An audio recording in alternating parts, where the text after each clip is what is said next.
Gusto mo kaming tulungan na magkita-kita ni na Felix? Bakit mo ba ito ginagawa, Rebecca? Ano ba talagang plano mo? Honestly, I just wanna help. Melissa, I have something to confess. Lihim pa rin ako nakikipagkita sa anak mo para kay Felix.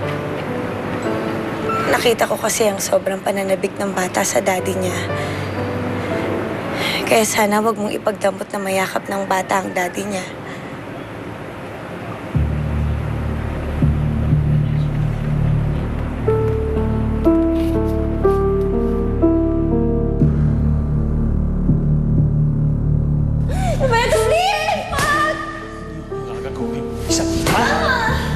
Tandaan mo to, Melissa. Huwag mong sasabihin kahit kanino ang mga nangyayari sa'yo. Kung ayaw mo ulitin mo yung mga ginagawa ko sa'yo.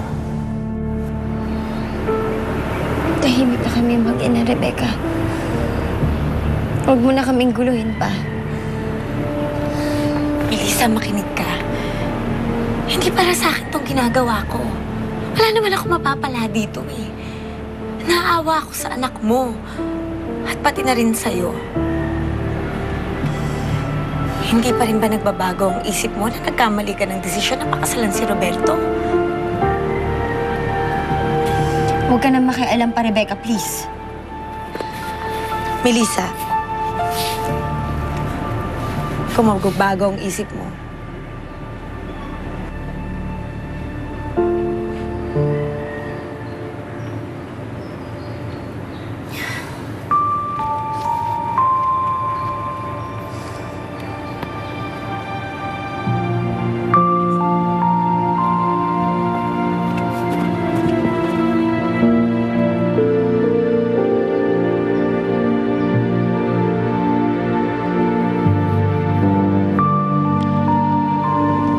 Gusto mong tulungan magkita-kita sina Melissa, Eva at Felix? wala namang mawawala kung gagawin ko yun. Makaganti pa ako kay Roberto. My God, Rebecca! Do you know what you're getting yourself into? Paano pag nalaman niya ni Roberto? Hindi mo pa naisip na baka ano na naman ang gawin niya sa'yo? Hindi ko yan naiisip ngayon.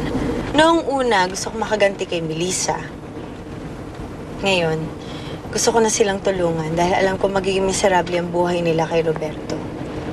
Pare-pareho lang kaming biktima. At mas ikakasaya ng loob ko at ng konsensya ko kung kakampi ako sa kapwa ko biktima.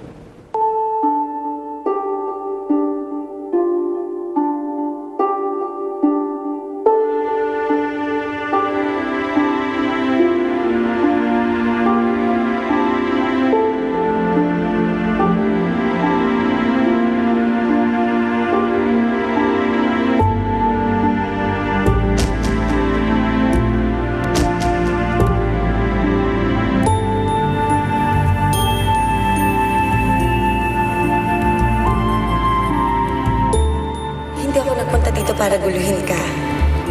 In fact, gusto pa nga kitang tulungan eh. Tulungan saan? Gusto makita ni Eva ang daddy niya. Kung papayag ka, tutulungan ko yung magkita-kitang mag-anak. Lihim pa rin ako nakikipagkita sa anak mo para kay Felix. Nakita ko kasi ang sobrang pananabik ng bata sa daddy niya. Kaya sana wag mong ipagdamot na mayakap ng bata ang